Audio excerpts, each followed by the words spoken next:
क्या तुम अश्वत्थामा और दुर्वासा को जानते हो? वही जो महादेव के अवतार हैं और जिन्हें बहुत क्रोध आता है। हाँ, और क्या तुम शिवांश के बारे में जानते हो? क्या शिवांश भी भगवान शिव का कोई अवतार था?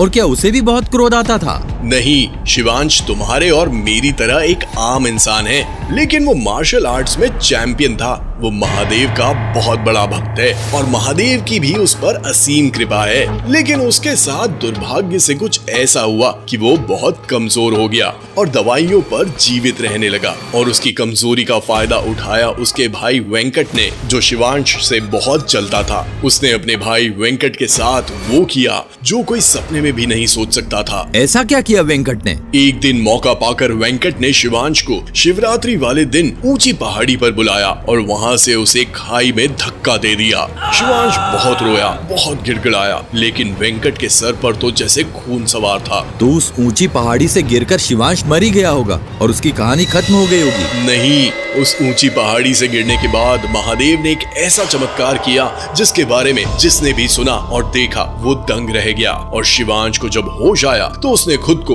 एक अंधेरी गुफा में पाया और वहां रखे लकड़ी के बक्से को जैसे ही उसने छुआ, उसके अंदर एक नीली रोशनी ने प्रवेश किया। और फिर कुछ ऐसा हुआ जिससे शिवांश घबरा गया। और जब वो वापस उसी पहाड़ी पर पहुंचा तो उसने जो देखा, उसके पैरों तले जमीन ही खिसक गई। ऐसा क्या देखा शिवांश ने?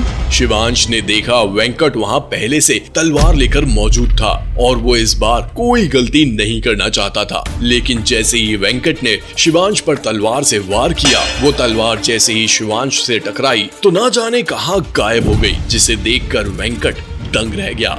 आखिर कहाँ गई वेंकट की वो तलवार? ऐसा कौन सा हादसा हुआ था शिवांश के साथ जो वो इतना कमजोर हो गया? वेंकट क्यों शिवांश को मारना चाहता था? गुफा में ऐसा क्या हुआ जिसे देखकर शिवांश घबरा गया? और क्या इस बार वेंकट शिवांश को मारने में सफल होगा या फिर से वहाँ होगा महादेव का कोई अनोखा चमत्कार? हर हर महादेव। आगे सुनने के लिए अभी डाउनलोड कीजिए पॉकेट FM पर द सीक्रेट वॉरियर शिवांश।